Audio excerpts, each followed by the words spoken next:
Greetings and welcome to another edition of the Red Pill Diaries, and I'm your host Rashid. I'd like to thank each and every one of you for giving me another hour of your day and some of your time.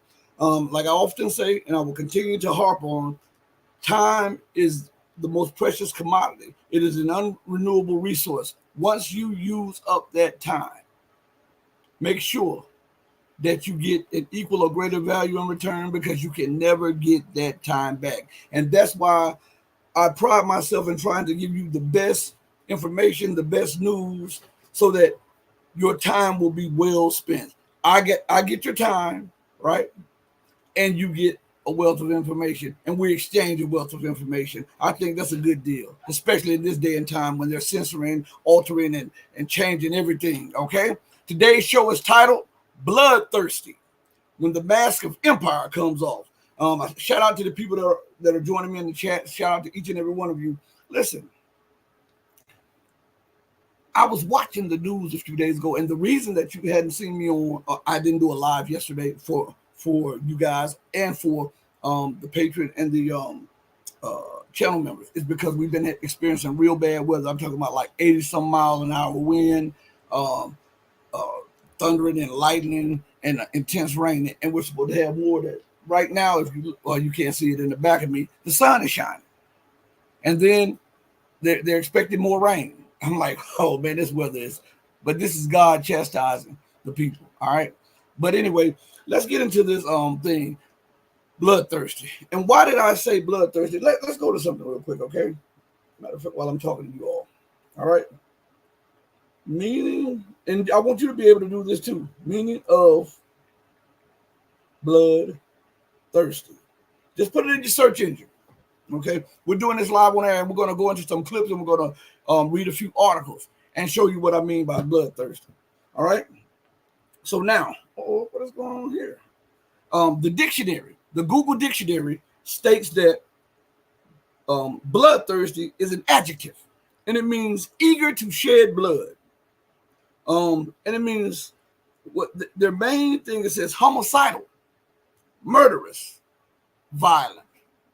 There is no, I think that is one of the most apt and great descriptions of not just American policy domestically and internationally, but of the entirety of the West. You know, we scream, and sometimes we lose focus on domestic issues. But I've been telling you that America's international or global policy is a mirrored reflection of her domestic policy. Let me say that again. America's international or global policy is a reflection of her domestic policy. People are screaming to the top of their lungs about why won't America stop the Israelis? All they have to do is make one call. All they have to do is cut the funding for the Israelis. Blah blah blah. Blah. You guys don't get it. I hear this, but you guys don't get it. These people are one and the same, right? These people are one and the same. Why do you think the government continues this crazy policy of backing Israel, regardless to whom or what? Think about this. I want you to think about this. The entire world voted for a Palestinian state, minus America and a couple other people, right? America rejected, and guess what she did? She flipped the script and put the onus and the blame on the entire world and justified her stance and Israel's stance. Why would she do that? Why would she knowingly antagonize the world, especially nations that she needs to buy her debt? Because they're one and the same. They have a vested interest in keeping Israel in Palestine. They have a vested interest in keeping Israel as the dominant power. Israel, America, and Britain, they're the same thing. When I tell you about Israel and America, don't ever lose focus of the UK, because America and the UK are one and the same too. And all one has to do is look at the policies. I was looking at Tony Blair the other day. This was by accident. Okay? I was searching for something, and I was looking at a video on YouTube, And the feed, one of the feeds has Tony Blair up in there. And he was talking about how Putin has got into the helm of leadership in Russia and has made Russia a pariah and has isolated Russia and weakened Russia to its core. And I'm paraphrasing, but those are some of the terms that he used, okay? Now, this man was the British Prime Minister, right? Coming from a man who openly lied about Iraq. Remember the papers came out, the dossier came out. He knew that these were war crimes that Britain and America would be committing. He knew that they would bomb Iraq's infrastructure. He knew this. And all while he was prime minister, he is still refusing to let go colonial lands like the Malvinas Islands. Right? And he had the nerve to come on TV and talk about Putin being a murderous and a heinous leader. Do you understand? Why would he push so much? He has a financial vested interest in America, Britain, and Israel continuing to do what they do. And it doesn't matter who they look at. If you are not submissive to the policies of the UK, the US, and Israel, you become a pariah in the state of the mind of the few. Because remember, and a lot of people lose focus of this, okay? Because I hear the world leaders say this constantly. And I'm talking about the Western world leaders, the global majority, the international community. They often say things like that, the global majority, the international community.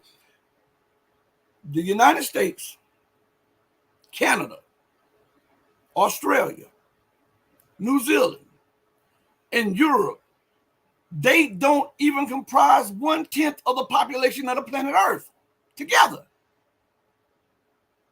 So how could the international community be on their side when we understand that the global South comprise the majority of the population of the planet Earth? And they bag Russia, they're back in China, they're back in Iran, they're back in Venezuela, Chad, Mali, Niger, all of that stuff.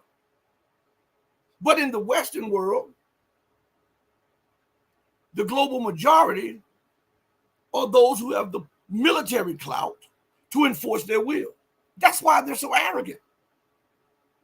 That's why. That's why when you see them doing interviews, like one of my friends say, the math ain't mathing. But you can get on TV before an international audience with a straight face and call somebody a murderer when you're responsible for the deaths of at least 1.5 million people. How can you even do that when you have blood all over you? You have so much blood dripping on you that it has consumed your entire family. Bloodthirsty. What did it say? Eager to shed blood. Go read the documents that were released. Tony Blair knew and understood full well that they were lying into the Iraq war. Iraq is still suffering the consequences of those arrogant, egotistical, and imperial policies. Not only is Iraq suffering, but the surrounding nations, the imperialist policy of destruction has reverberated all across that area. And you get on TV talking about somebody else is a murderer. Somebody else is a tyrant. And the West continues to ignore these things when they want to. But if it's Saddam, we got to remove him. If it's Gaddafi, we got to remove him. If it's Assad, he must go. But when it's Blair, Bush, or anybody that has been or is in the leadership capacity of the West, it's okay. You'll find a justification for it. Show me one of the Western leaders that are in the so-called International Criminal Court or in the dock. With all the mass crimes that they commit on a daily basis, all you see are African and Latin American nations and maybe a few Middle Eastern leaders. And they attacked Slobodan Milosevic when we had a Yugoslavia before they balkanized it, because they used this Trump up. He's slaughtering Muslims. It is our right to defend. Man, listen to me. That right there take a day to unpack. It was a justification to balkanize an ally, to beat down and bring into submission a staunch ally of the Russian Federation at a time when Russia did not have the military capabilities that they now possess. So they knew that it's either now or never. And they balkanized Yugoslavia. They're occupying Kosovo, refusing to leave. And when this thing flared up last year between the Western imposed so-called government in Kosovo and the leadership in Serbia, in Belgrade, NATO violated the terms of agreement of troops, NATO troops in Kosovo. They did not even allow the government and the military of Serbia to go into Kosovo and quell the U.S. violence against Serbs. And the government, according to the documents signed by NATO and them, that was a prerogative of the Serbs. Whenever it suits them, territorial integrity. America screams about territorial integrity and has a small military outpost back in Libya, in Somalia. Both she, the UK, and Israel are occupying a strategic Yemeni island off the coast of Yemen, refusing to give it up because they say it's strategic. The Malvinas Island. The United States is trying to ignore the will of the Nigerian people in Africa. They have demanded America. Not only has the government demanded, and when America does not want to abide by the terms of that government, they become a regime or junta, right? I tell you all, listen to words, okay? Listen to how they try to delegitimize the legitimate government of those nations. Now, how in the world can America fix her mouth about an overthrow of a Western-funded, Western-controlled leader in Niger, right? And talk about the legitimacy of the government when we have problems about what happened on the last vote here? Huh? Anybody with sane thinking don't accept what is being put down, and so they use the platforms like YouTube and Facebook to censor your dissension and your disagreement with them over what took place. So you have illegitimate accusations here and all across the West. Show me the last British government that was elected by the people, was truly elected by the people. And you speak about democracy, and you call the Nigerian leaders junta when the people clearly backs them. You called the Burkina Faso leaders juntas, even after all of the evidence came out that the people pushed these leaders to overthrow the government. They were tired of the corruption. They were tired of France, the United States, Great Britain, and European nations siphoning off the wealth at the cost of their lives and their security and their interests. But when the people of those nations stand up, the leadership becomes tyrants and dictators and juntas. Joe Biden is not a junta. He's not even though some people call into question his legitimacy. But he's not a junta. He's not a tyrant or a dictator. What about the legitimacy of Rishi Sunak of UK? Did the people elect him? See, all of this stuff about democracy, I keep telling you, the original definition of that word democracy was the rule of demons. They don't want you to understand that. They only use democracy to shield their crazy and lunatic plans to destroy, pillage, rob, and take over. Because I don't think a lot of people understand that without the resources in North Africa and in the Middle East, that Europe's economy would come to a halt. Complete halt. I'm not talking about what's going on with Russia. I'm talking about a complete halt. Because it was a point made by Julius Malema, one of the opposition leaders in South Africa. and he was talking about how Britain regulates the gold prices, and Britain is always talking about gold. He's the UK or Britain or England, whichever one. They're interchangeable in the West. So if I'm using it wrong, charge it to my head and not to my heart. Okay. Oh, say how the UK is in control of the gold prices, right? Because the London Gold Exchange is the #1 gold exchange. That's why the U.S. Gold Exchange in New York is tied to it. That's why the New York Stock Exchange is tied to the London Stock Exchange. That's why if the dollar ceases to be the world reserve currency, so too does the pound and the euro, because they're interconnected. Okay, but Julius Malema said something important. I was just checking him out, right? That's what I was looking for when I saw the Tony Blair thing. All right, and so he was talking about how could they regulate gold when they don't have one gold mine, and where's this gold coming from that they have? And then he let the cat out the bag. Africa. I want you to think about that, and to put it in terms that you'll understand, right? How can I go out and regulate the car prices when I have no cars? When I can't manufacture a car? When I don't have the supplies to put together a car? So it had for Britain. This is a blowback of the colonial era. Remember this. How in the hell can you dominate the gold prices when you have no gold mines? How can you regulate palladium when you have no palladium? No copper mines. Do you understand? This is what this imperialism is all about. To dominate all the time. To occupy and to pillage. As a matter of fact, let me go to something real quick while we're talking. Okay.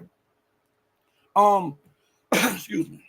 And I'm gonna have a clip of that Julius Malema. I'm gonna probably have that clip. You know what? I got it. I was just thinking about it. I got it. I'm gonna play something, and then I want to get back to something else. Okay.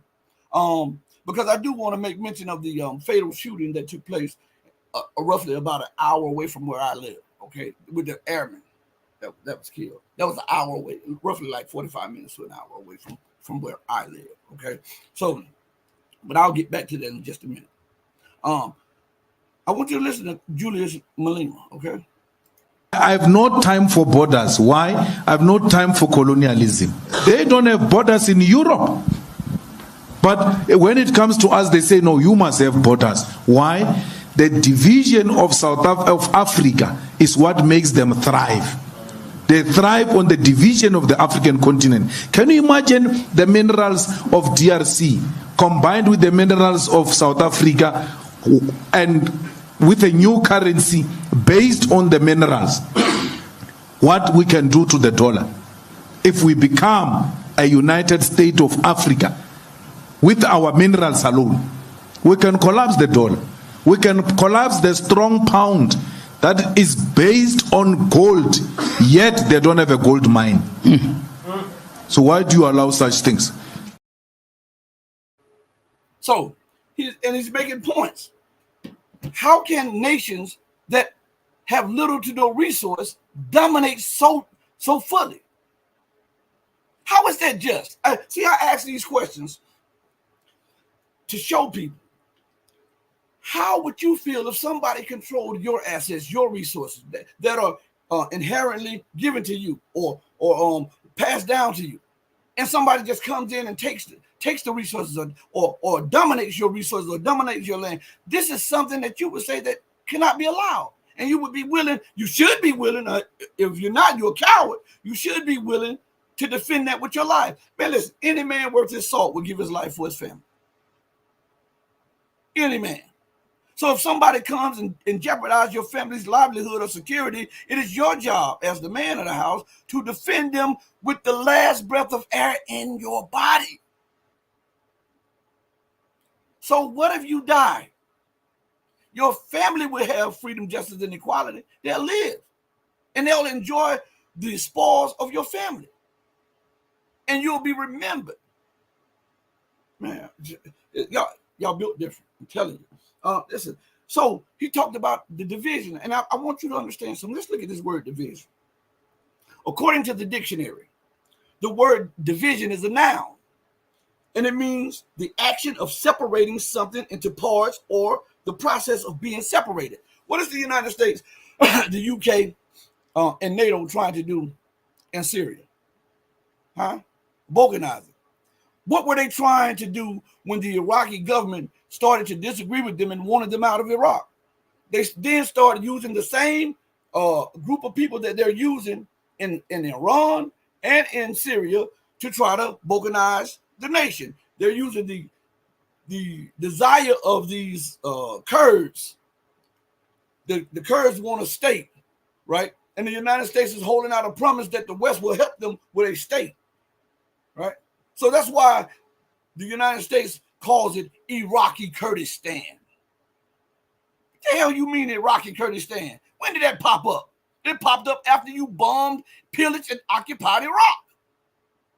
You're talking about the Kurdish enclave in northern Syria. When was that ever an issue before you came to this process? You're using Kurds in Baluchistan and all of those other provinces of Iran. What does it say? The action of separating something into parts or the process of being separated. What did they do to Serbia? What did they do to the Congo? What have they done to Sudan? What are they trying to do in Venezuela? What are they doing with the China-Taiwan issue? What have they done in Korea? What did they try to do in Cambodia and in Vietnam? And what did Hillary Clinton say that should happen to Russia? It is unfair that a nation should be that big and have that many resources. Didn't she say that? They should be ours. That's what she said. A berserker. That's what she is. She is a berserker. Look, they turn him up, okay? And you'll see that it aptly fits the leaders of the West. They are bloodthirsty, maniacs, hell-bent on war. That's what they are. So, again, I want to play something, and we're going to come back to this. I should have got to this domestic issue first, okay? But I want to play this little body cam footage for those of you who know about the story, and it goes back to something that I was hitting on at the beginning of the show. Israel, the UK, and the US are one and the same. Who started Israel? The US, the UK. Well, let me flip that. The UK, the US, and France. So they're fighting like hell. And remember the tactics that you see employed over in Palestine? They're being employed in London, in every city across America. Right? And let me tell you, it's been low-key pushed back for those who always talk about the rule of law. Have you heard them talking about the rule of law now? See, that's what I'm saying. When things does not meet your criteria, you want to just discard it. What about the rule of law that holds the people responsible if they are supposed to be protecting us and they unlawfully and unjustly take the life of one of the citizens? Isn't that part of the rule of law? And ignoring that and relegating that to a sidebar is what builds up anger in certain sections of your population, and then it explodes because the tension builds. I don't care how strong a metal pipe is. If you put too much steam in it, that steam will find a way out by cracking and bursting the pipes. And then you start screaming about violence and all of this, but you ignore this. Listen to me good. On the one hand, we scream about the destruction of statues, inanimate objects, right? I might add. But when a certain section of the population is done in, and I'm talking about the black population, I'm talking about the brown, the red, the yellow, and I'm talking about because now they're out of control. They don't even care if you're white. The police will get you. But the bottom on the totem pole is black when it comes to that. And I want to get to something. Now, I know I have a very diverse audience, so I have to talk on issues pertaining to each and every one of you all. And sometimes I might not be your cup of tea on one issue, but just listen. Because every time I talk to you, I'm going to use a valid point. Every time I come before you, I'm going to try to reason with you. Right? All right. Now think about this, because this goes to the recent killing of this young airman who was serving in the Air Force. This shit, I mean, all of these military pundits that you see screaming about the extermination of Ukrainians and the extermination of the Palestinians have yet to utter anything about the extermination and the radicalization of different sections of the population in the United States. We scream about the taking down of monuments, you know, about what is it, Jefferson Davis or whatever. Even though, listen to me good, because this is going to offend somebody, but it's the truth. And when I tell you this, just look at it, okay? It's not coming from a place of malice or hatred. It's coming from a place of truth. How is it that you can reward and put monuments? And I don't care. I don't care about your monuments, because I understand the deeper symbolism of this stuff, okay? I'm not one way or the other. Man, if you want to build you a skyscraper to the moon, go ahead. See how that works, all right? But listen, how is it that you can openly honor and then justify honoring a traitor to the Union? Aren't you prosecuting Julius Assange? And yet you have a monument to Jefferson Davis? Was he a traitor to the Union? How can you honor it? Listen, they say, well, this is part of the heritage of America. And then when you speak about the slavery, they want to take that out of the books. How can that be sacred, but the acts committed during the time of Jefferson Davis and which preceded Jefferson Davis and all the rest of them be irrelevant today? I want you to think about the seriousness of this, because I have to talk on these things. America screams every day about the Civil War, right? She honors that and all of the things that took place with that. She honors the thing about the revolution that set America in motion to be a nation, right? The atrocities committed, they're sidebar.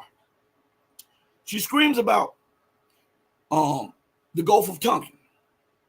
She screams about her her 9/11, right? And she said, what is the slogan for 9/11? We shall never forget. I want you to understand something. On that day, America lost 3,000 people.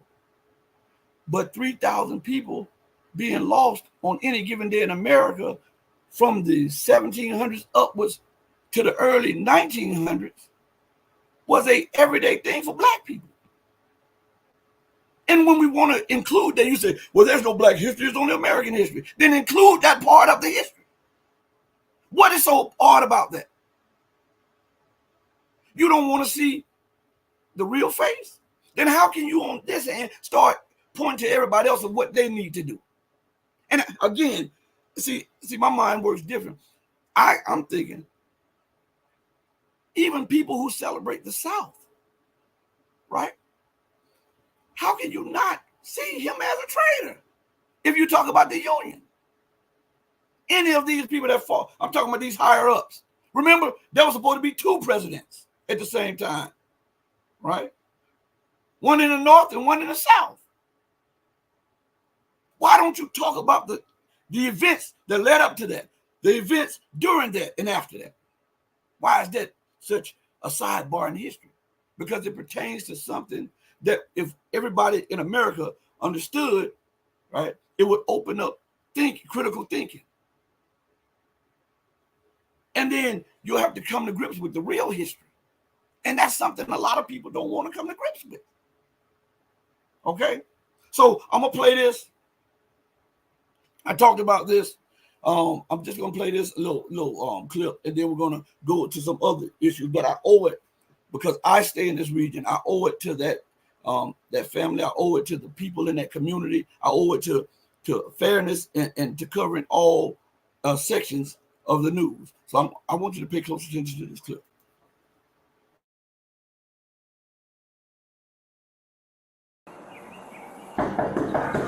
Sheriff's office, open the door.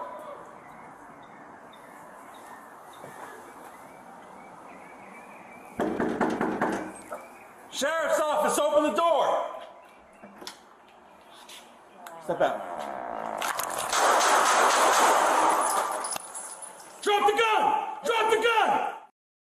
I can't even play no more of that. I can't even play it anymore. Did you hear how the guy? Well, you can hear, but they have it on another clip where the guy kept asking, "Who is it?" They wouldn't answer. He went to the back to the peephole. Somebody had their finger over the peephole. Now, mind you, the guy who was killed and who was shot had nothing to do with the call of the police to that apartment area. I want you to understand something. He had nothing to do with the call to that apartment area. They were at the wrong apartment. So he comes to the door and as he's opening the door, they say, "We're the police." So he lowers his gun down because he went to get his gun because somebody, listen, if somebody is banging on your doors and you're trying to figure out what's going on, let's rationalize this, okay? And then we're going to move to something. Somebody's banging on your doors. You continue to say, "Who is it?" Nobody's. You go to look out the peephole. They got it covered. Nobody's answering you. It's just aggressiveness on the other end. Common sense tells you, if you have a gun, which I don't deal with all that stuff like that. I leave mine, with God. God, everywhere I walk, He protects me. Though I walk through this valley of the shadow of death, I fear no evil. Listen. And so as he goes to the door and as he cracks, he sees the police. He lowers the gun. If you go back even on this video, I'm going to play this again, the first part. They started shooting before they ever said lower the gun. The gun was lowered. Listen, I want you to look at this.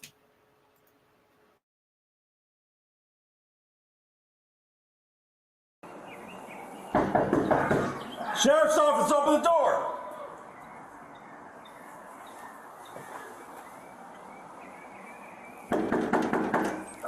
Sheriff's office, open the door. Step out. Drop the gun! Drop the gun! You see that? Pow, pow, pow, pow, pow. Drop the gun. Drop the gun. Look at that. Listen to that again.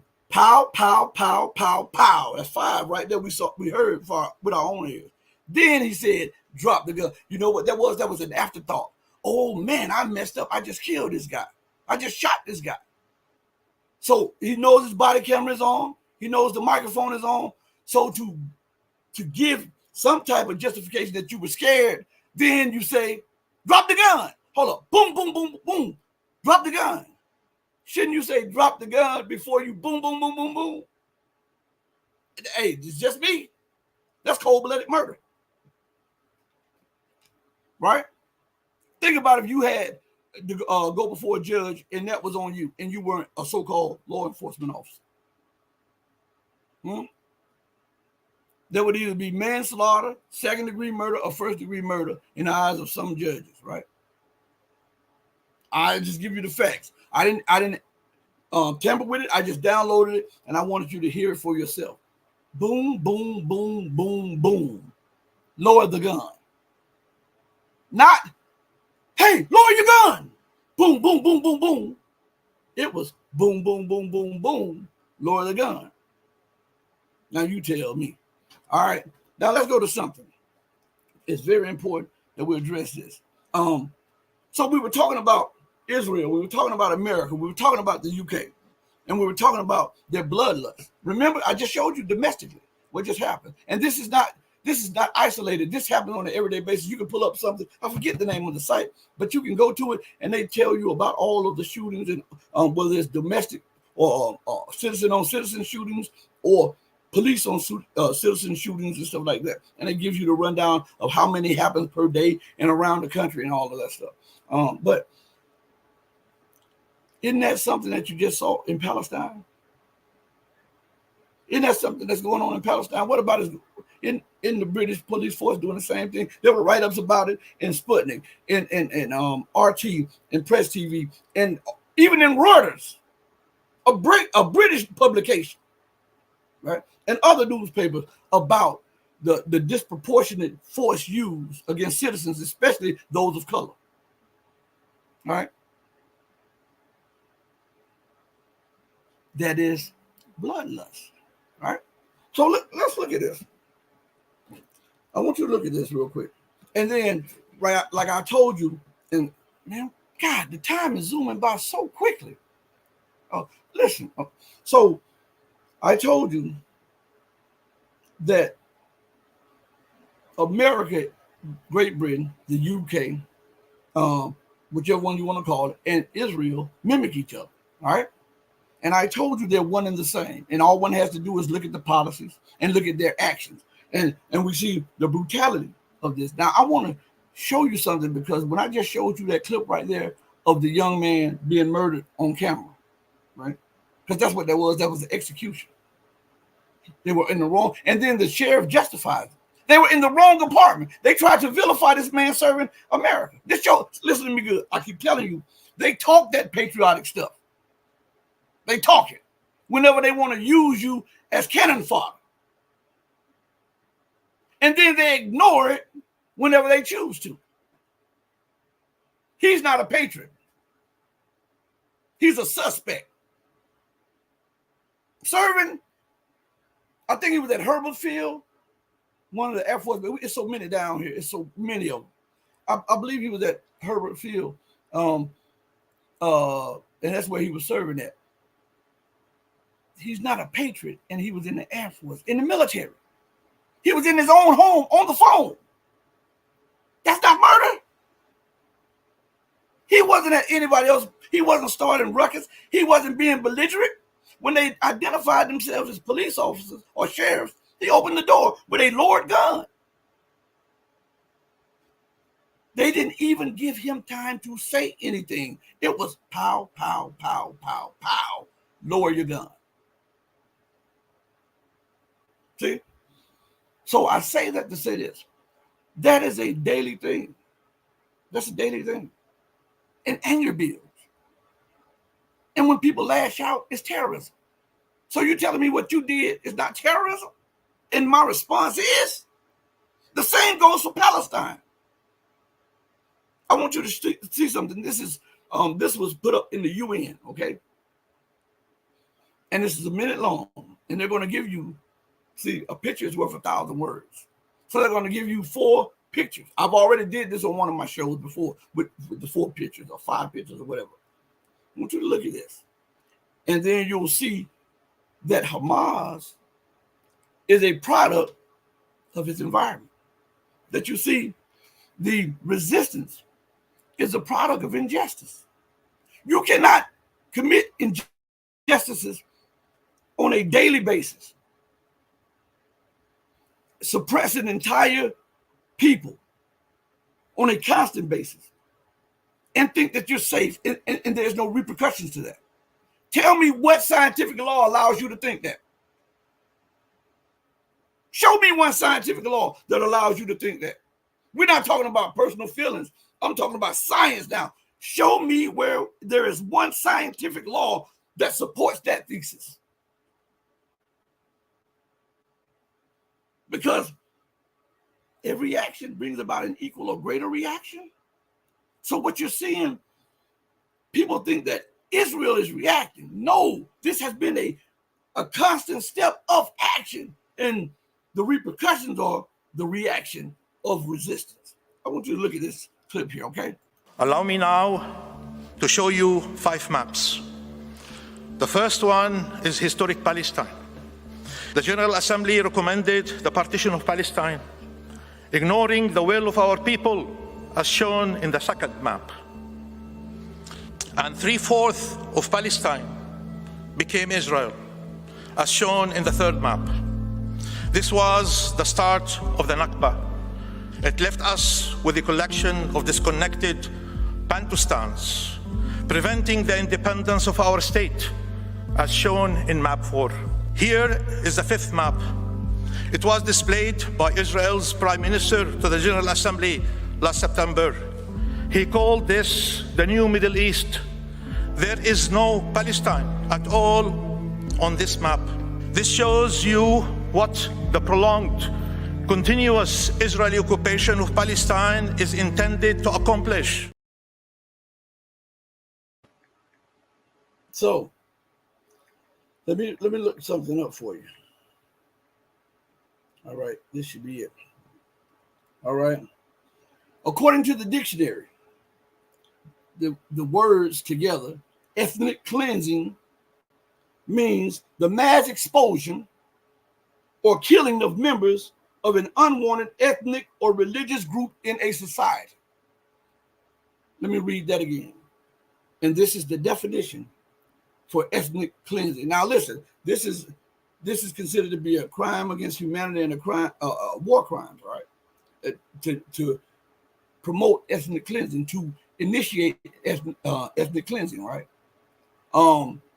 Is Yahoo and his government in The Hague?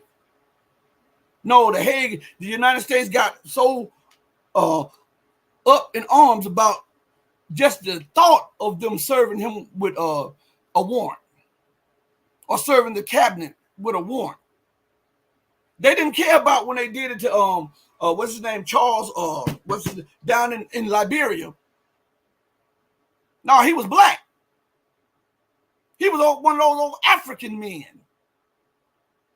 right? Even though the U.S. used him, when they used him up, they arrested him and put him in the dock, like they did Slobodan Milosevic.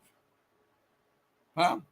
But how dare you issue an arrest warrant for Netanyahu, even if we see the mass slaughter and ethnic cleansing globally, while it's happening, not years later in the history books, we're watching it.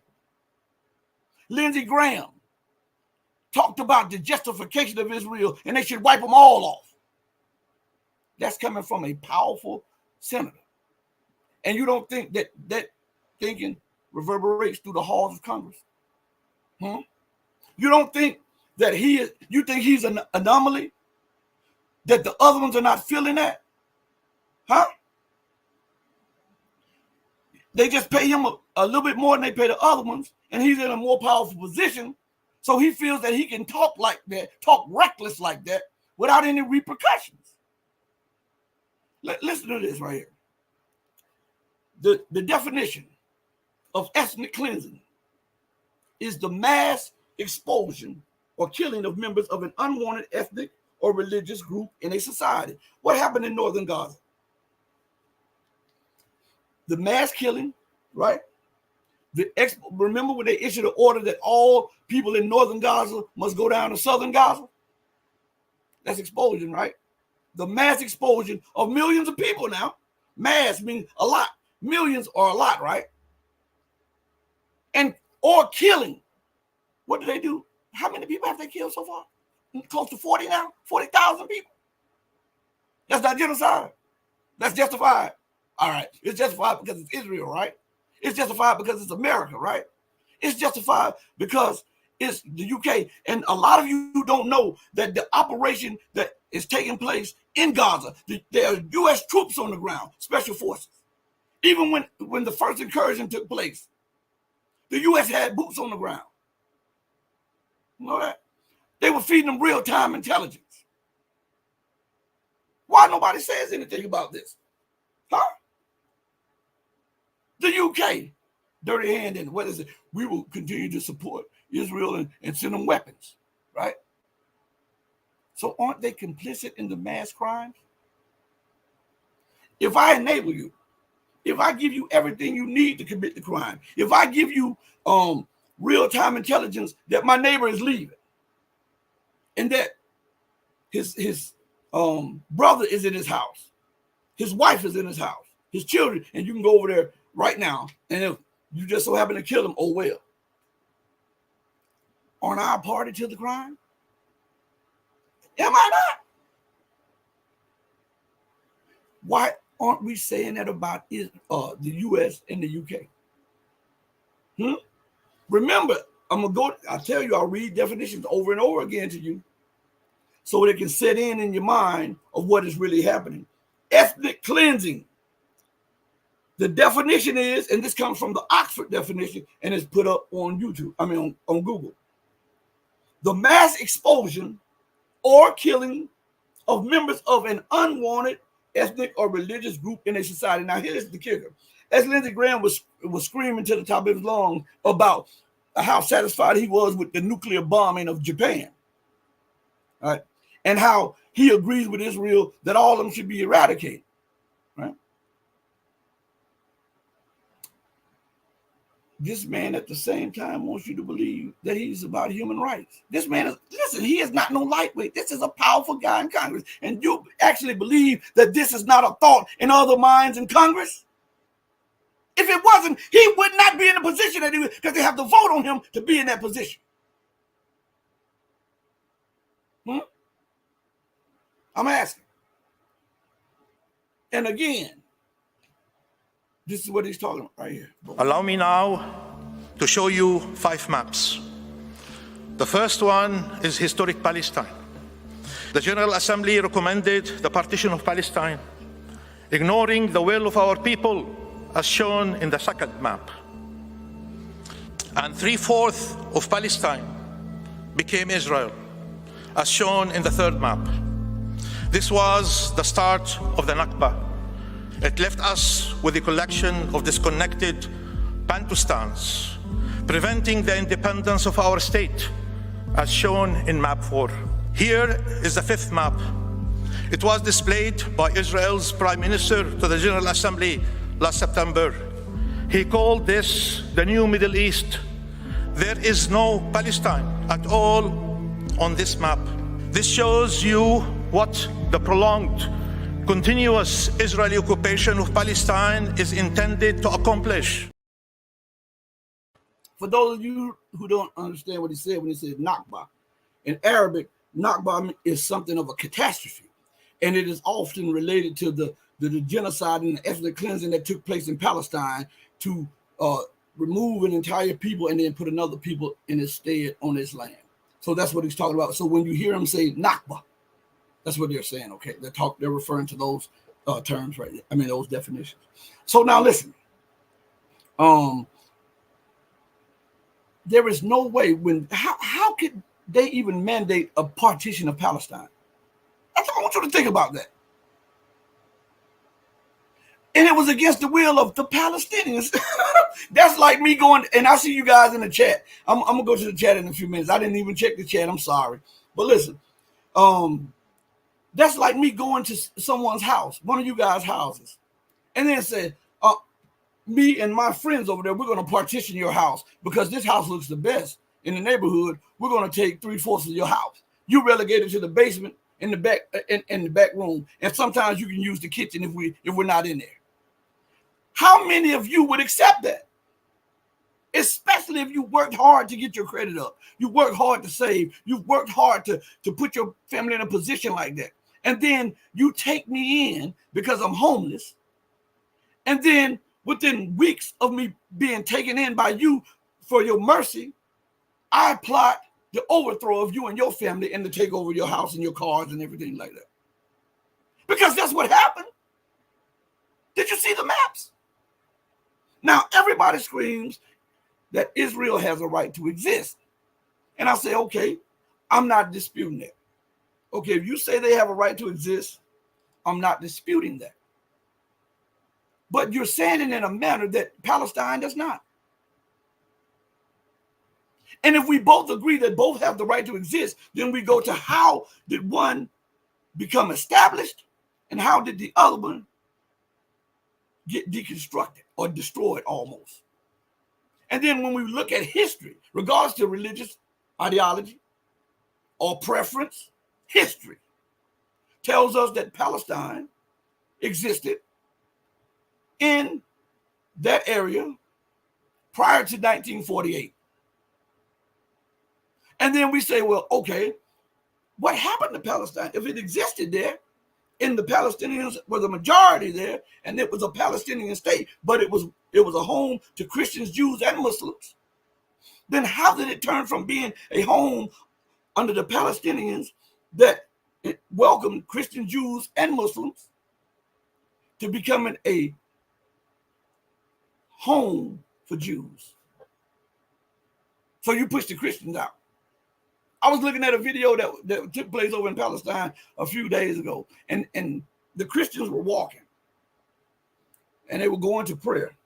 And I'm talking about the Christians, and some of the Jews was walking, the Jewish rabbis or whatever, the ones with the long curly hair or whatever going there, were walking by, and they were spitting at them and spitting on them, and they were saying, "Tell your Jesus to save you now." That's what they were saying. Google it. I didn't make this up. Just Google it. So it goes from being a home to all Jews, Christians, and Muslims to being a home for Jews. Now, that would be okay if the land belonged to them prior to 1948. But here's the kicker. The justification for them to have a home there is that they experienced the Holocaust. Hell, black people experienced the Holocaust, and here in America, 100 times worse.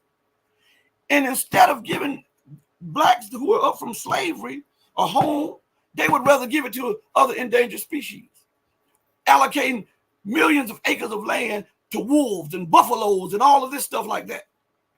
The right thing to do would have been to allocate that to the people who labored and sweated for 400 years. That's just. But you were so concerned about Europeans who were from that era of Khazars, giving them a home. If the Germans committed the act of atrocity and the act of genocide, then it should have been on German land. The Palestinians didn't do that. They welcomed them people into their land. And then, as soon as they got there, they took the land. Remind you of America, right? Great Britain, right? Being welcomed by indigenous people and then backstabbing them and taking the land. I told you, their policies mirror the domestic policies. You see? We talk about what's right, what's just. How can you in America speak about human rights when you deny human rights?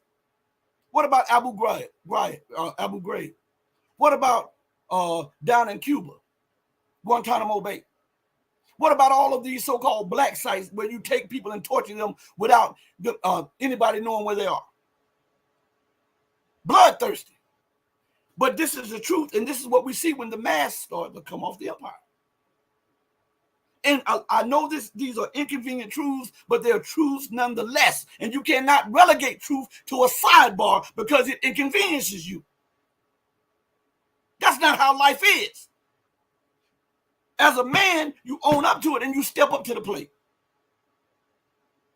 And even if you offend people, when they see the passion, they'll understand that it is not out of hatred or malice. It's out of love and a desire for true freedom, justice, and equality. Not in words, but in truth. Think about that. For those of you who never looked at it like that, think about that. America is so concerned about giving the Jews a home, yet she denies that to black people who were up from slavery. 400 years of free labor, sweating, and brain power. And that does not enter the mind to give them the territory that you're relegating as a national park with millions of acres, or it doesn't enter your mind to give them one of these small reservations that you have with where these animals are almost extinct, and then you nurse them back to health and you allow them to live on millions of acres. Because there is, I don't care, listen to me good, the freedom of freedom of slavery, right? When people got free from slavery, if you had no education, which most didn't, because it was against the law to educate a black person in America. That's the truth. And when they let the slaves go free, the slaves had no knowledge of how to go for self, to build for self. They had no land. The government promised them 40 acres and a mule, never paid up. Think about how the dynamics, the wealth dynamics would be in America if America had honored her promise and given them those 40 acres and a mule and allowed them. But the slaves had to, after being freed, they had to go right back on the plantation because they had no education and they had no land. How the hell can we be equal when you own everything? We're equal when you're in a position of power. That it doesn't work like that. This is what Great Britain they were getting on Mugabe about, because Mugabe wanted to right that wrong and give the land back to the people who deserved it, who it was taken from. And Great Britain and America broke the Zimbabwean economy because he was trying to right a wrong. And listen, and he even offered compensation for stolen land. America didn't offer not 1 acre of land. How? And you're so concerned about Israel having a territory. Stop this. This is just for show.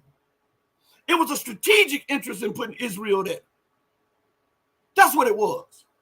And maybe one day we'll go into the depths of it, because not only is it geopolitical, and not only is it historical, but it's biblical and prophetic, okay, and Quranic, okay. But we'll go through that on another day. But I want to just show you and touch on these issues with you guys to show you the hypocrisy of these people.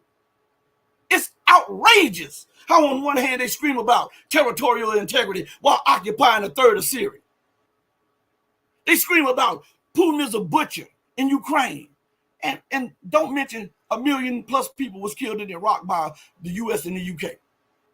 What about the hundreds of thousands that are starving because of sanctions against certain leaders in certain countries in Africa, Asia, the Middle East, and Latin America? That's not heinous. Why? It's because the West is doing it. It's because the West is doing it. But God forbid Russia reacts on its border. Russia had no reason. This was an unjustified invasion. Hold on. Let's regroup.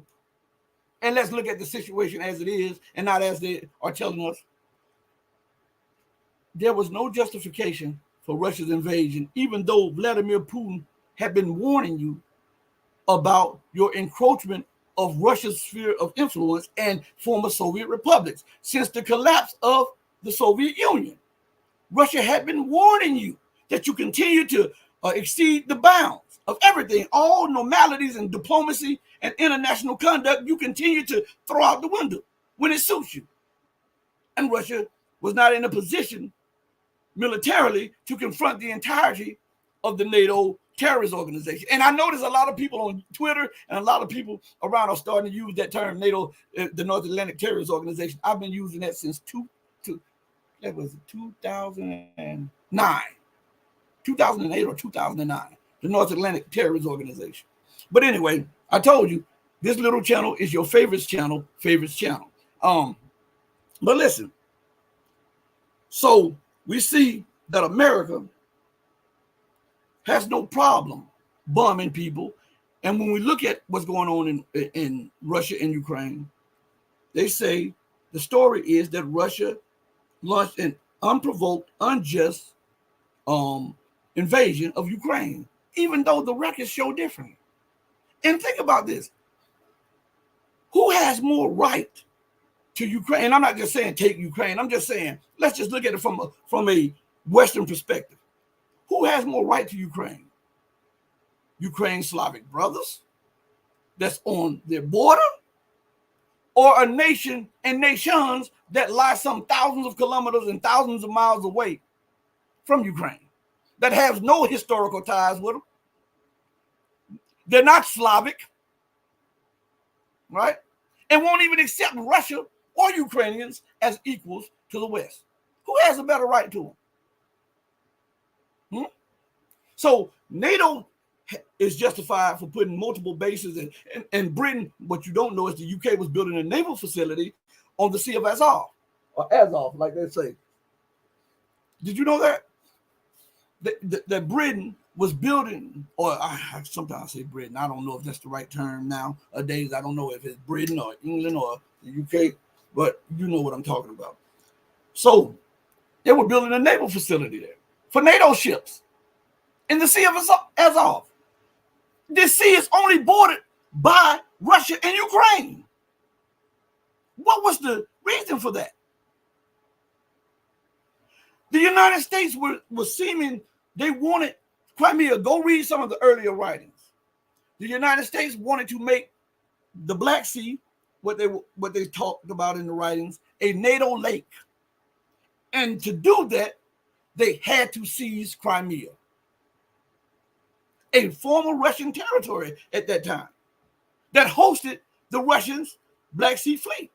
And to do this, they had to get somebody in office that would be sympathetic to Western causes. You had Timoshenko. You had what is the other one? The one that the U.S. gassed and then blamed on Russia, messed his face up. That president too. And Russia being hip to it, which I think they were slow to move on it. I think they shouldn't have just grabbed Crimea. When those people in the other districts were crying out for help, the same way the Crimeans cried out for help and defense, Russia should have, because those were former Russian territories. Russia should have gone in. See, if they would have acted when I was saying this, there would be no need for Russia to take Odessa. They would have already had it. The people in Odessa were screaming. All of these other oblasts, they were screaming for Russian intervention. And Vladimir Putin held it back. Only Crimea. Now think about the bloodshed that could have been paused or at least pushed down the road, long down the road.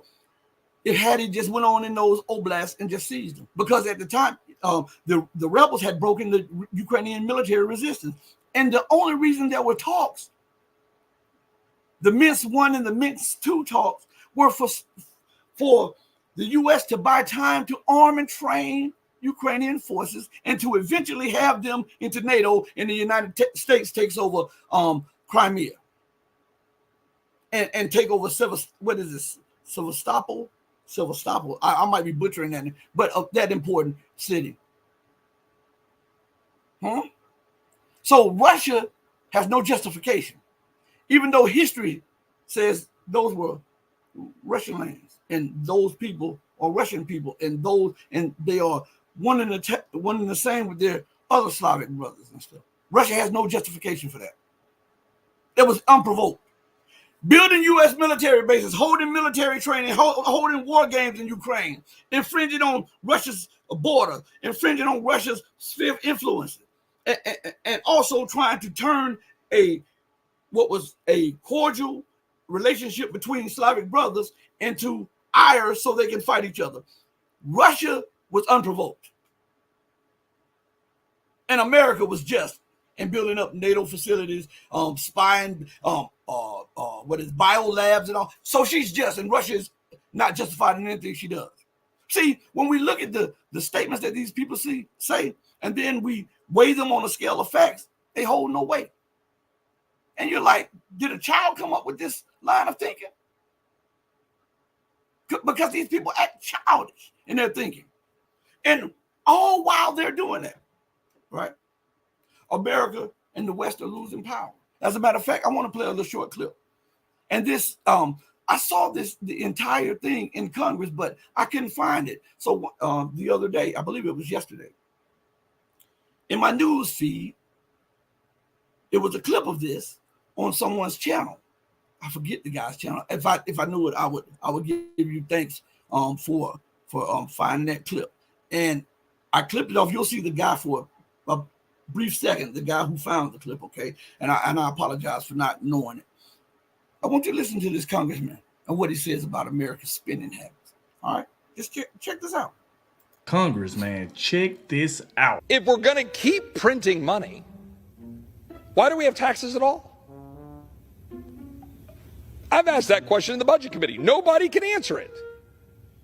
Like, if we're literally not going to actually adhere to a budget, balance the budget, constrain spending, and do the responsible thing, which we never do, why on earth would we not just get rid of taxes?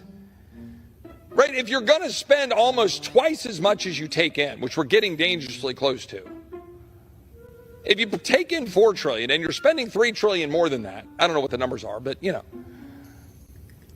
why not just print the $7 trillion?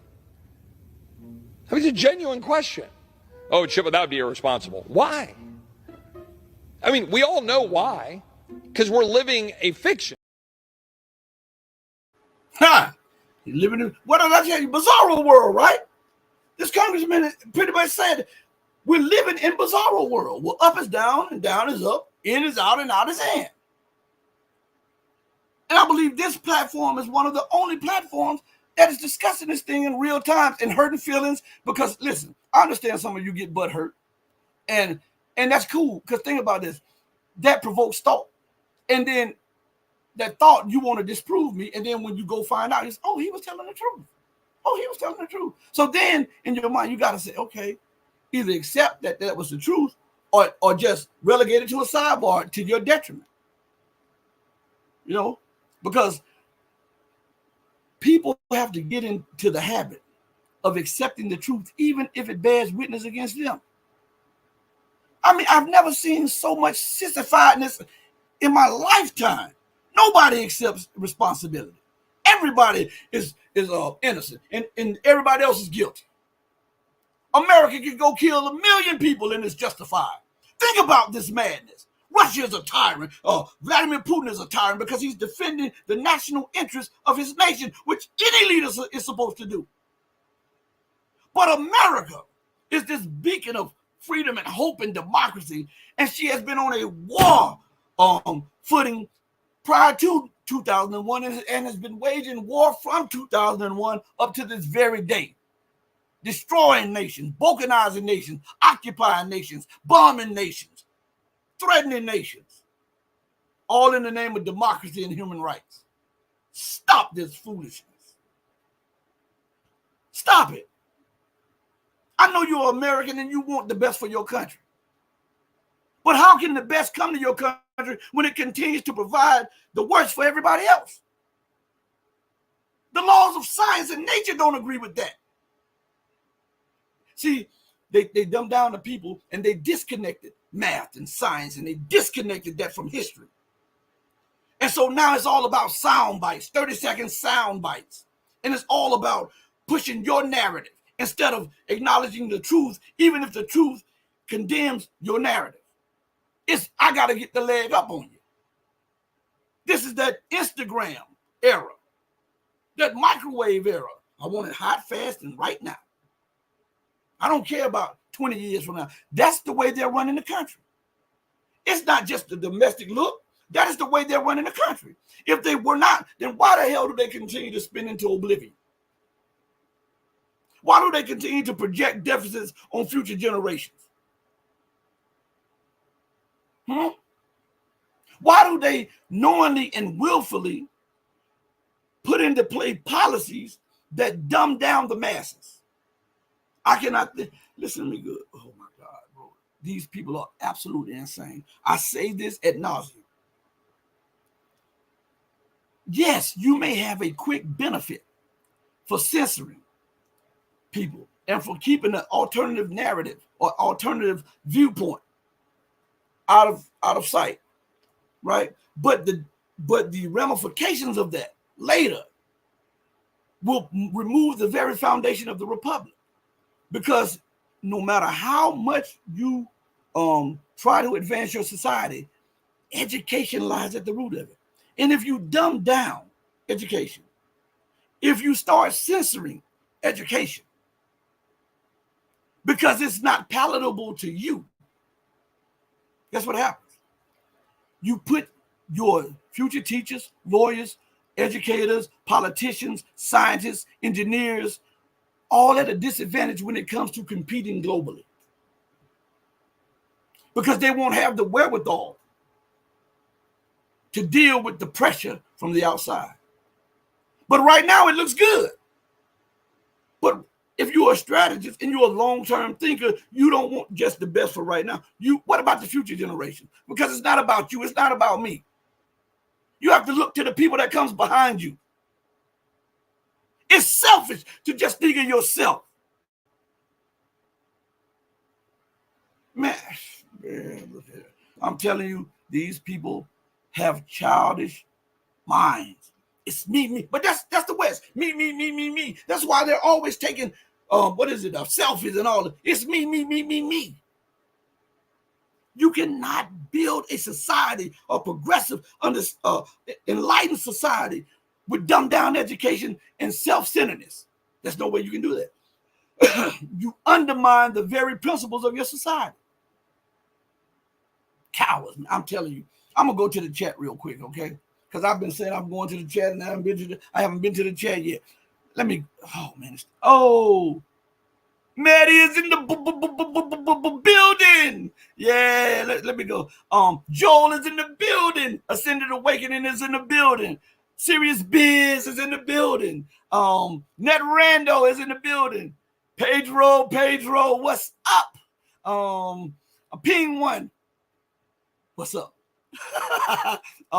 Listen, I'm gonna go and read some of your oh my God, Incognito, I almost forgot. Charge it to my head and not to my heart. I didn't try to. The people who are watching me on YouTube, thank you so much. On both the Red Pill Diaries and the Red Pill Journal. Those who are looking on Twitter, thank you. Those who are watching on Odyssey, thank you. And those on Rumble, thank you. And I would say locals, but every time now I try to do a local to get disconnected. And we're trying to see what that's about. So let's see. Let's go to something. It's all right. Pedro being late. It's okay. Joel says their so-called rules-based international order is rules for thee. That's what I say, not for me. AKA just do as we say. Absolutely. And how can you think you can perpetuate that in perpetuity? And the only way you think that this can go on in perpetuity is because you have that, what I call that royal syndrome. You know, where a person becomes a king or a queen, and they're indoctrinated with this message that them and their family will always be at the helm of policies and at the helm of government, right? All right. And so they have that because they've sat on the throne for so long, or their family sat on the throne for so long. They don't understand the unforeseen things that are coming against the policies that have been initiated over weeks, months, years, decades, and even sometimes centuries. And then we'll say, why did that government get overthrown? It's because you have the reason you ask that is because you were not acquainted with the incidents and the happenings prior to that. Same with the rules-based order. They're fighting right now to try to maintain this unjust society, this unjust global order. Again, I point out the inconsistencies and the hypocrisy and this stuff to show you that these people don't have your best interest at heart. As a matter of fact, since I'm talking about this, let me go to something real quick. Because I'm against, I don't like Joe Biden in the least. And I definitely don't like his predecessor, not Joe Biden's predecessor, Trump. I'm talking about prior to him. I definitely don't like Obama because I don't care what you say. He was one of the greatest detriments to Black prosperity, transferring more wealth out of the hands of Black America in the time that he was in office than took place from slavery to emancipation. Go Google it. Go look it up. He implemented some of the most detrimental policies to Black America ever put into play. So Obama, nah, that's not my cup of tea. Joe Biden, not my cup of tea. Trump is not my cup of tea. I'm apolitical. And I'm going to call it like I see it. And the only reason, like some people say, well, Clinton was corrupt. Yes, sir. Yes, sir. Clinton was on that island with them little baby girls and little baby boys. When I say I'm talking about like 10 years old, 12 years. What is it called? The Epstein Island, right? And so we know he was corrupt. Gates, all of these entrepreneurs and politicians were there. Guess what? So was Donald Trump. So remember that Donald Trump used to hang out with Bill and Hillary. Pull it up, Google it. The only difference in him is that he is not a politician. And I don't know his makeup now. But I give you the history and you do your own research. Joe Biden, if you follow Joe Biden, you crazy as hell. That's just real. This dude is he is a self-centered prick. And I don't mean prick. All right. So I want you to look at this little short clip. There's not much to say. Pictures are worth 1,000 words.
They're all connected in one way or the other. So if Clinton is on the island, he's a pedophile, right? And a rapist, according to, well, that was his boy too. Huh? There's an old saying, when you lay down with dogs, don't be surprised if when you get up with fleas.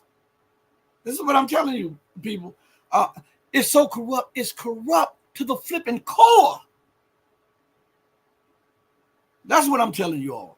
Now I want to get to something real quick to show you the arrogance, because we're talking about this bloodthirsty empire, and I want to stay with y'all for a little bit. I know I'm a little bit past my time. It was supposed to be an hour show. We're going to try to do a live tomorrow, and if we don't, we're going to do a channel member stream to make up for if it's not storming or whatever like that. Because if you go Google it, the Panhandle area has been catching it the last couple of days. Okay, with this rain, lightning, thundering, and these high winds from time to time. Okay, so I'm just letting you know that's what's been going on. So I want to go to something real quick. Okay, I want to go back to something. Remember when I was talking about the Air Force guy that was killed, and then we started talking about Palestine. I told you that it's a reflection, right, of that. I want you to listen to how this police officer handled this guy right here in a traffic stop. A traffic stop. A flipping traffic stop. The man is with his wife. I want you to look at this and tell me whether or not this stuff has to stop. All right? I mean, regardless of your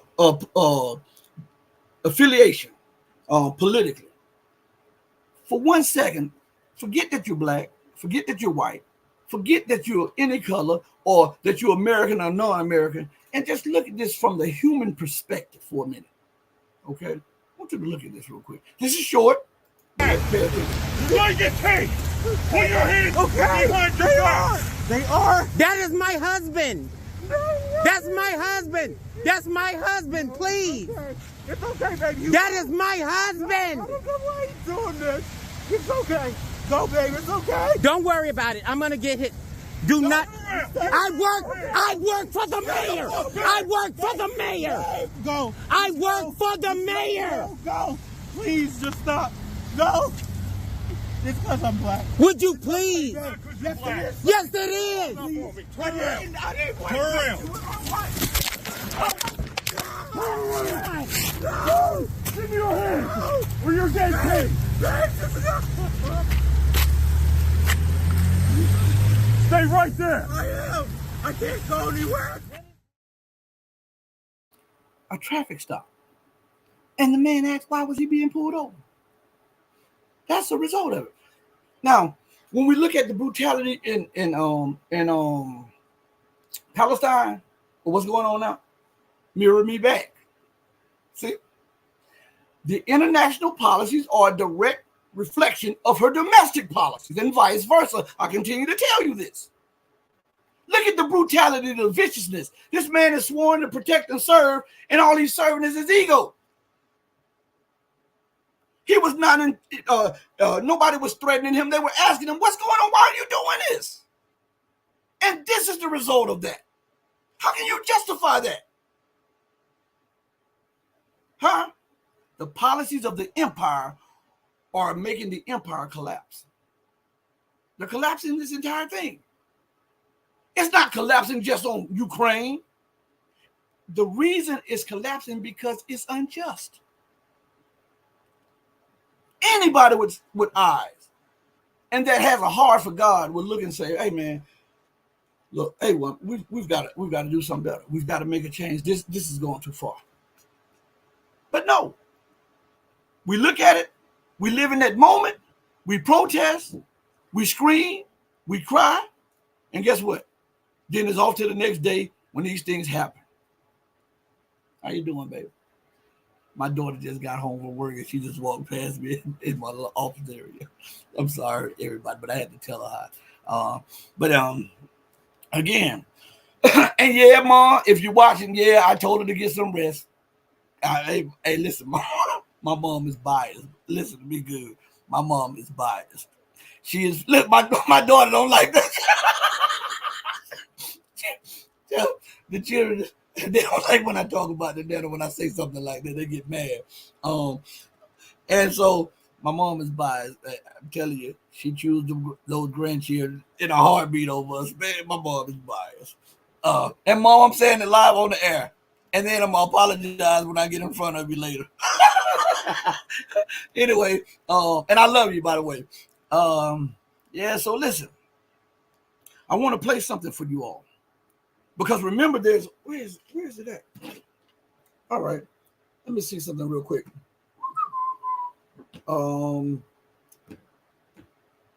You know, Niger has been demanding that the U.S. leave, right? And the U.S. has done. I told you guys even when she agrees to, it's hard to get her out. Once America's in your land, it is hard as hell to get her out. The only way to get her out is through resistance. It took the Afghans 20 years to get out of there. 20. She's still occupying Iraq, Libya, and parts of Syria. What the instigation of the Syrian war started in what, 2011? 2011. Look where we are today. She is still refusing to get out of Syria. She says that she's for security, and she occupies 3/4 or 75% of Okinawa. She has military. Now, to give you an example of what I'm talking about, I think California is like 160 or 170,000 square miles, something like that. I may be off a couple thousand miles, but I'm close to it. You can believe that.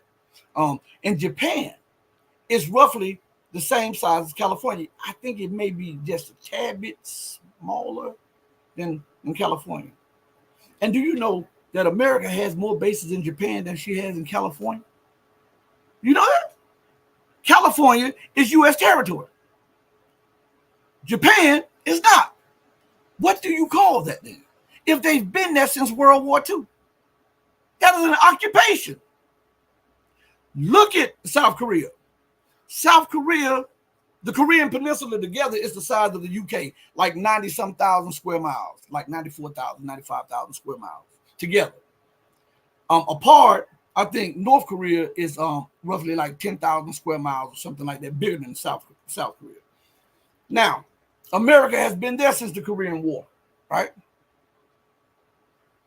To give you an example of how big South Korea is, it's roughly the size of the state of Alabama. America has more bases in South Korea than she does in Alabama. Alabama is a U.S. territory, a U.S. state. South Korea is not. America has been in the Philippines since war broke out decades ago. And now she is opening up more bases there. Because Duterte, the former president, would not comply with her fully. And now they put in somebody that they really want, somebody that they had, they had dealings with his father. And now the U.S. magically gets multiple bases plus access to almost all of the Philippines military bases. That's occupation, right? She refuses to leave. And it's going to shock you. I told you guys one time why she won't leave. It's going to shock you. Okay. You know, we hear a lot with people who are frustrated with American policy, global policy, and saying, listen, those tax dollars, those dollars that we spend on these overseas escapades and these military bases and facilities could be used back home. Here's the kicker. America doesn't have the tax money. She doesn't have that money. The reason for the bases abroad is to have a gun to the head of the international community to accept the US dollar. Or else we'll cause trouble in the Malacca Strait, in the Indian Ocean, in the Arabian Peninsula, the Persian Gulf, the Red Sea, the Mediterranean, the Asia Pacific. That is to hold the whole world ransom so that she can continue to fund her escapades and her life the way it is now. But nations are getting fed up with that. That is the main reason why she won't bring them. And here's the kicker right here. Those soldiers who are giving their lives, those airmen, those Marines, those sailors, those Coast Guards that are giving their lives and prepared to give their lives, get a drop in the bucket in pay. When they get out of service, they don't get treated right. After pledging to give your life for some, you get home when you hear all the senators and the congressmen and women screaming about patriotism, and then you have homeless veterans everywhere. Everywhere. This is a disgrace to America. To throw away those people who were willing to give their lives for you, for whatever cause you claimed it was for. And then you spit on them by not giving them their just due. That's America for you. That's democracy for you. That's the Western world for you. So the occupation is real. America cannot bring all of those sailors, airmen, Marines, soldiers, and Coast Guard back home because she doesn't have anything for them to do. Jobs are cutting off fast, regardless of these rosy reports. All one has to do is go look around. All one has to do is forget what they're saying, go look around. Homelessness as far as the eye can see. People putting up for hiring signs, and as they hire somebody, they fire 2 other people. See, that's that musical chair. This is the deception of the empire. They want you to believe that everything is prospering when it's sputtering. You'll see them building big buildings and pretty businesses, right? And you're like, oh man, it must be getting ready to hum. And then on the other side, you'll see them tearing down businesses that's been vacant for months and years, or businesses that just shut down. They're closing more than they're building. This is, again, how many times have I had to tell you guys that America specifically, but the Western world especially, are magicians. They're money magicians. They will make you believe up is down and down is up through the power of the camera and the information space. So they want you to believe that everything is hunky-dory when all of the economic barometers tell us otherwise. And if you don't believe the economic barometers, believe your eyes and go out on the street to go look. You don't take my word for it. Go look. Go through your city and ride around. And you'll see that the empire is in disarray and disrepair. The entire world is mocking America. You never thought that this time would come with the world would mock America. They're laughing at America's bridge, a 0.3 mile bridge in California, over $1 billion for this bridge. And it don't even go a half a mile. And it was $1 billion to build a bridge to nowhere. They're collapsing. I'm telling you, the game is up. The charade is over. But the money magicians continue the sleight of hands. All right. And when they get bogged down here and the political costs get high, they'll redirect you over here. And then they'll make an enemy for you over here. This is how they maintain power and relevance, through the sleight of hands. And I'm going to show you this, and then I'll get to the video. I'm going to show you this real quick. Okay? the entirety of the Western world is backing Ukraine, right? The United States, the UK, excuse me, if you don't want to be called Great Britain or England, the UK, France, Germany, and all of NATO stand are openly laughing about and bragging about the amount of weapons and money that they provide to Ukraine. And the United States is now screaming about accusations on China aiding its strategic partner. Hypocrisy. And check it. NATO says, let me see if I can find this article. This is a very important article here. Let me see if I can find it. I read it last night. And I wanted to see if I could save it. Hopefully I saved this article because this has everything to do with the hypocrisy, which is bringing down the American empire, okay? Give me 1 second as I'm talking to you. Hold on 1 second. I know I tried to save it. I hope I saved it. Give me. Hold on. Let's see. I thought I saved it.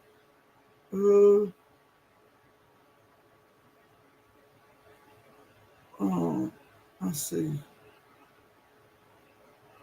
I saved a few things last night because I wanted to bring it to your attention. Let me see if I can pull it up real quick. I know where it's at. I know where the article. I saw the article there. Hold on 1 second. See if I had my other stuff up, it would be even easier for me. But doing it, looking down on this phone, is really bothering me real quick. Let's see. Hopefully I can pull this up. Let's see. Oh, I didn't even know this. The United States just slapped tariffs on China. You see how the lunacy becomes even more out there? Your number one financer, investor, and banker, and trade partner. You slap sanctions and tariffs on. Man, that's crazy. That's crazy. And then check this out. To show you these people have lost all relevance in all sense. Not only have they done that, but I was reading an article last night about Joe Biden's signed the order that came to his desk that prevents the United States from now purchasing uranium fuel for nuclear reactors in the United States. Now, here's the kicker right here. Who is it hurting? Yeah, it may hurt Russia's pockets a little bit, but check this out. Russia has the some of the best quality and the cheapest nuclear reactor fuel, right? Here's the thing right here. 25 to 30% of all homes in America are powered by Russian nuclear fuel. 25% to 30%. Let's just go to the bottom number and say 25%. And you sanction those companies from now buying or importing that fuel that is vital for your national security. And aren't those traitorous actions? I'm asking. If you know that this is a national security threat, and it has all of the signs that it could be explosive to the economy and to your energy sector, to implement something like that in a time where you are vulnerable in that area, isn't that treasonous? Because the people at the bottom have to feel the brunt. So you sanction Russia's fuel that you need to power your homes. So what are you going to do because you can't make it up in the international market? So if you can't make it up in the international market, and it is vital for your energy infrastructure to have that, and yet you just signed a bill that prohibits companies from importing and buying that fuel, that very fuel that is essential for 1/4 at least of the homes in America to have power. Is that not treasonous? Huh? I mean, make me know, because I know that's treasonous. But hey, what do I know? I'm just a little country boy. I'm gonna address a few things. We're going over. I'm gonna address a few things, but let me try to find this real quick. And if I cannot find it today, I know I saved it in one of my emails, and I'll go back and look through it. I'm trying to see if I can pick it up real quick. All right, let's see. I bet you I can pull it up real quick. Let's see if that'll come up. There, I told you. And this is live. I do it live. No pre-plan, none of that. Okay? So listen. Here's the article right here. And it's called NATO Boss Attacks China Over Russian Ties. We're gonna read this, and we're gonna discuss this and bring the show to an end. I have a couple of things I have to do today, and but I'm gonna try to address this and maybe one more issue, and then if time permits, we'll come back later. But it's called NATO Boss Attacks China Over Russia Ties. Jens Stoltenberg has presented a new justification for the U.S.-led bloc's pivot to Asia. Now, I want you to do a little research. Go to YouTube and go to Google and Google NATO nations. Just put in words like this. Just play around with it. NATO nations are against expanding to the Asia Pacific. All right. Just put that in there. Okay. And then just fumble around with it and see what you come up with.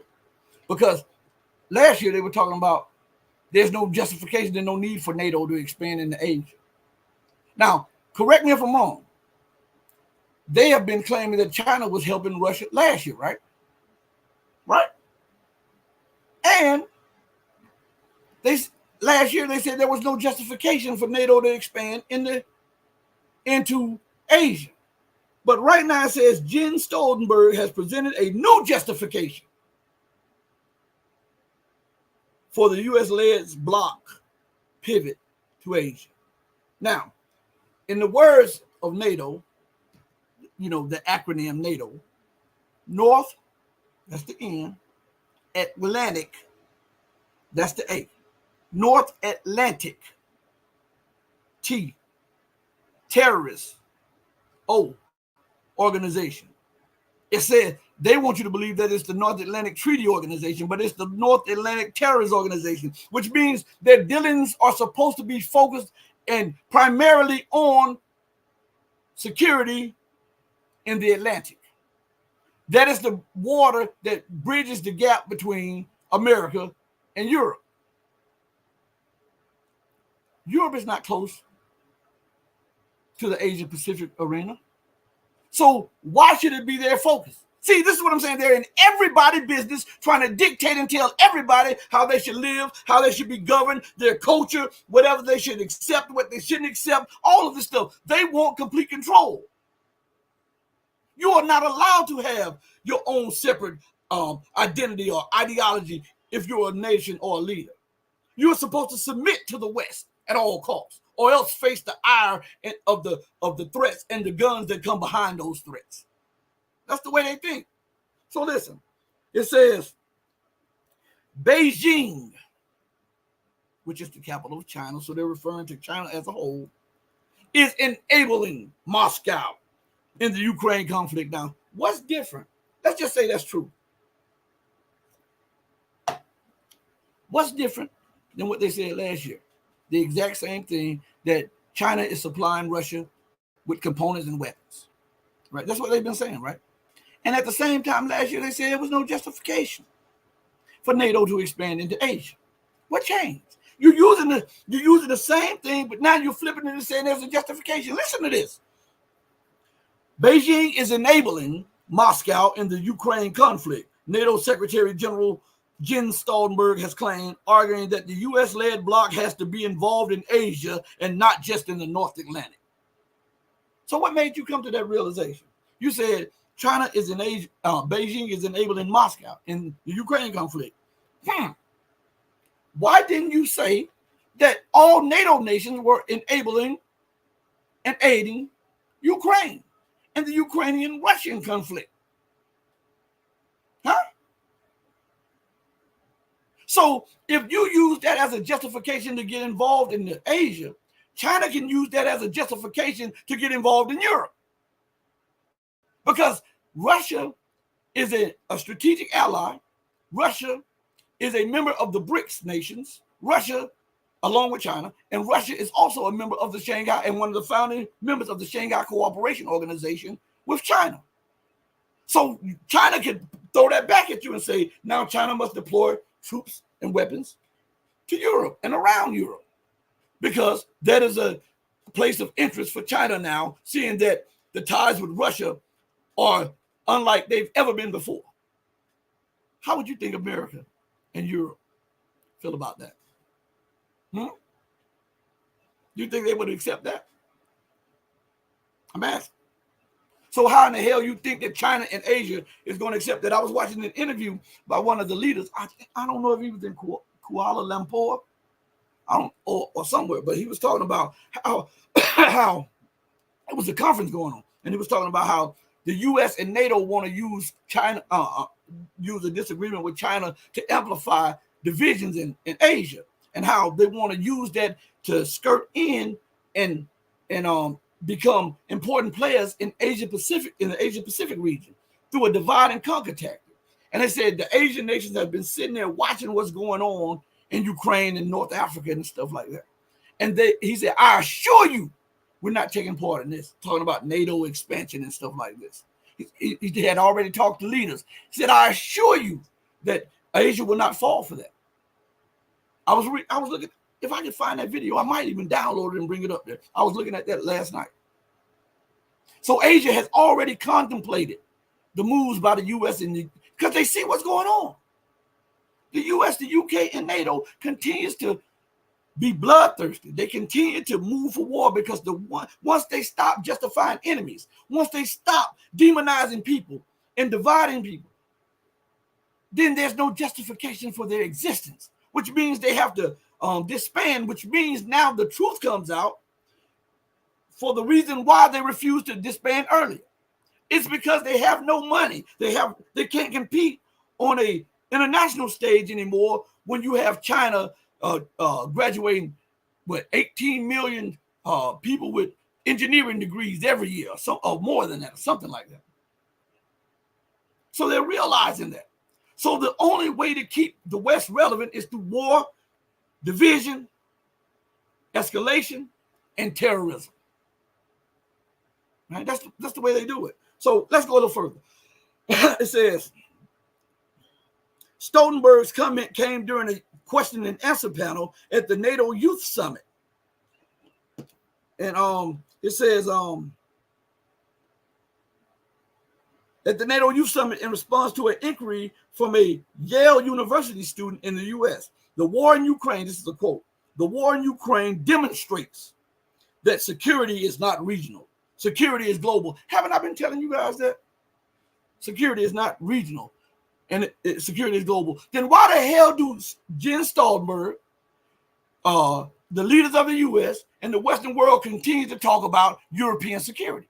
If you feel that it's not regional and it's global, then why are you so focused on European security when there's no Asian nation, no African nation, no Middle Eastern nation, and no Latin American nation that is threatening to invade Europe? But every place that I named, there is a Western or European base in that region. How in the hell can you talk about European security when you are the cause of instability around the globe? Let's call an ace a ace and a spade a spade. Does Niger have a base in France? What about Chad and Mali? What about Burkina Faso? Does Venezuela have a base in Spain? Does Arabia have two bases in Italy? No. What about Canada's base in North Africa? Oh, you didn't know Canada had a base there, right? Yeah, they do. What about Germany's base? Does any of the African or Latin American or Middle Eastern or Asian nations have bases in Europe? No. That would be an affront to European security and sovereignty. Do they have them in America? No. That is unallowable. That would be an affront to American dignity and sovereignty. But it's not an affront to the dignity of the people that the European and the U.S. bases are at. When we talk about terrorism, I want you to remember this. even though they put the UK, France, and the US put the House of Saud in charge of Arabia. Check this out. Arabia, for what it's worth, does not have 2 military bases close to the Vatican. They don't. They don't occupy Italy. But the United States doesn't think it's an affront to have 2. She has more, but 2 specifically that are 20 miles away from 2 of the holiest cities in Islam, Mecca and Medina. The United States has 2 military bases, one close to Mecca, one close to Medina. What if Iran had a base in the Vatican, next to the Vatican? How would that be perceived? See, what I'm doing, I'm showing you the hypocrisy of the West. It's okay for me to do this, and if you react to it, you're a terrorist. You're old Muslim terrorist. You're one of them Islamists. But America has bases all around the world, and she is justifying it, fighting terror, bombing this. We're preventing insecurity, and we're here for the stability of the nations. What nation has she stabilized? Is it Colombia? Because she's been there for 30, 40 years fighting cocaine. Has she won? No. Huh? What about her bases across Africa? There was no Boko Haram. Remember this now, timeline. There was no Boko Haram and no Al Qaeda and no ISIS in those regions until the US and the UK went in there. What about in the Middle East? What about Asia? The hypocrisy is out there. And nobody has the testicular fortitude to just call it like it is. They have this financial and political vested interest where if they challenge the system, but challenge it only so far, then they can rub elbows with everybody and be on everybody's shows, right? They get hundreds of thousands of subscribers. The money comes in. They're looked at as well-read scholars. They have a vested interest in it.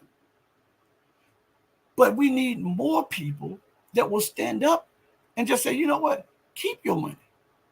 If you want to censor me, like YouTube, like they're doing me. If you want to do this, do it. But if I can reach 1 or 10 or 100, it was worth the censor. It was worth being taken out of the algorithm and out of the search engine.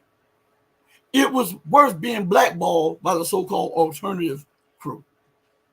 It was worth it. Because people's lives are not games. And to secure people's lives, they must be empowered with truth. With truth. Not with made-up innuendo, but with truth. That is the only thing that can get you through what we're going through right now. It's truth. You can lay hold to politics that will not yet get you freedom, justice, and equality. You can lay hold to all of this stuff in this madness that is in the media and that is being put out by governments. It will not get you freedom, justice, and equality. The one thing that you must lay hold to get you freedom, justice, and equality is the one thing that they continue to censor. It's the one thing that they continue to oppose. It's the only thing that will empower you and put you in a position to secure your life and the livelihood of your loved ones. That thing that they continue to censor is the one thing that we need, just like we need water and air. That's the truth. The truth, the unadulterated, uncensored, unmaligned truth. And you're going to get it here on this platform, the most powerful platform for truth, bar none, anywhere on God's green earth. On that note, I'd like to thank each and every one of you for joining me on the most powerful platform for truth on earth. This is your platform for education, elevation, and edification. This is the Red Pill Diaries. I'm your host, your brother, and your friend, Rashid. And I love you from the bottom of my heart if you love truth. But know that the love that I have for you will pale in comparison always to the love that the divine supreme being has for you. Until we next speak again, stay strong, stay true, but above all things, stay righteous. Hey, mama, your baby boy loves you more than life. Deuces, everybody. Thank you from the bottom of my heart for joining me. We out of here. Peace.